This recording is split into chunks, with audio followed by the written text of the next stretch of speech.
ម្ហូបខ្ញុំថ្ងៃនេះគឺថាបានឆាខ្ញីសាច់គោពុកម៉ែបងប្អូននិយាយថាតំណងមែនតើនៅតែមើលខ្ញុំធ្វើទាំងអស់គ្នាហើយសម្រាប់ខ្ញីគឺខ្ញុំទិញខ្ញីដុំពុកម៉ែបងប្អូនគឺខ្ញុំមិនទិញខ្ញីចិត្តស្រាប់ទេព្រោះខ្ញីចិត្តស្រាប់គឺថាវាយ៉ាងចាស់ចាស់គេចិត្តលក់អីចឹងណាខ្ញីនេះគឺថាបានចុចជាមួយនឹងត្រីប្រៃក៏ឆ្ងាញ់ដែរពុកម៉ែបងប្អូនខ្ញីខ្ចីល្អមែនតើហើយខ្ញុំធ្វើការចិត្តផ្ដាគឺយកកូនបដាអញ្ចឹងទៅ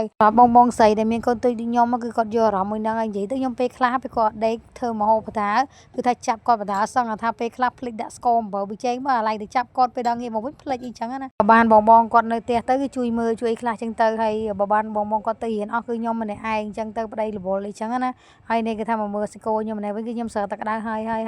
ឥឡូវគឺខ្ញុំមកធ្វើការលេងខ្ញីសិនណាសម្រាប់ខ្ញីគឺខ្ញុំលេងសិនណាពុកម៉ែបងប្អូនក្រៀមអីចឹងពុកម៉ែបងប្អូនបានវាអត់សូវឆាទៅអត់សូវហើអញ្ចឹងណាហើយខ្ញីនេះក៏រៀងថ្លៃដែរពុកម៉ែបងប្អូនហើយគឺថាមួយខាំអីគឺ2500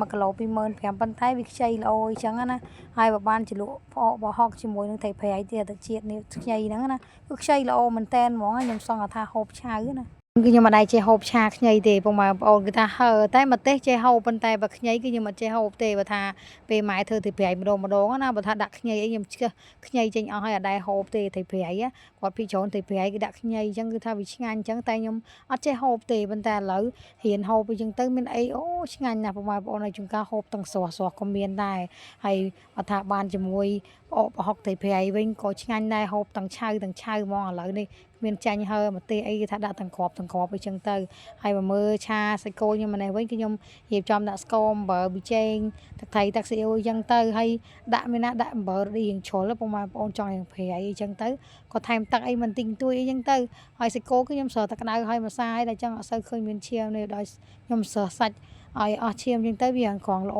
មើលអីតិចណាព្រោះវាសាច់គោថ្មីវានៅទាំងឈាមអីចឹងណាឥឡូវសាច់គោខ្ញុំមើលទៅរៀងឆ្អិនហើយពុកម៉ែបងប្អូនគឺខ្ញុំធ្វើការចាក់ខ្ញីដែលខ្ញុំលីងហ្នឹងចូលណាត្រឡប់គឺមើលទៅថាមកល្មមហើយព្រោះអីសម្រាប់ខ្ញីគឺខ្ញុំលីងហើយឆ្អិនម្ដងហើយតែចឹងយើងមិនបាច់ទុកយូរទេពុកម៉ែបងប្អូនមកល្មមអីគឺថាខ្ញុំដុសរៀបចំដាក់ចានហូបហើយពុកម៉ែបងប្អូននេះគឺថាអូតំណមែនតើដាក់ឆាបើថាសាច់មិនក្រហមទេគឺខ្ញុំអត់ហូបទេពុកម៉ែបងប្អូនសម្រាប់សាច់ណាតើតែក្រហមអញ្ចឹងមិនខ្ញុំហូបអីចឹងទៅបើថាឆានៅសវិញគឺថាខ្ញុំមិនញើតហូបមែនតើវាទៅមើលអត់តំណណាហើយគឺថាខ្ញុំធ្វើការដួសដាក់ចានណាអីចឹងណារៀបចំបាយទឹកឲ្យកូននៅប្តីគាត់ហូបអីចឹងណានេះពុកម៉ែបងប្អូនហើយគឺថាតំណមែនតើហូបតោះមកហូបខ្ញុំពុកម៉ែបងប្អូនថាបាយតែខ្ញុំឆ្ងាញ់រាល់ថ្ងៃហ្មងព្រោះនេះចង់ភៅស្លោឆ្ងាញ់ដែរចឹងណា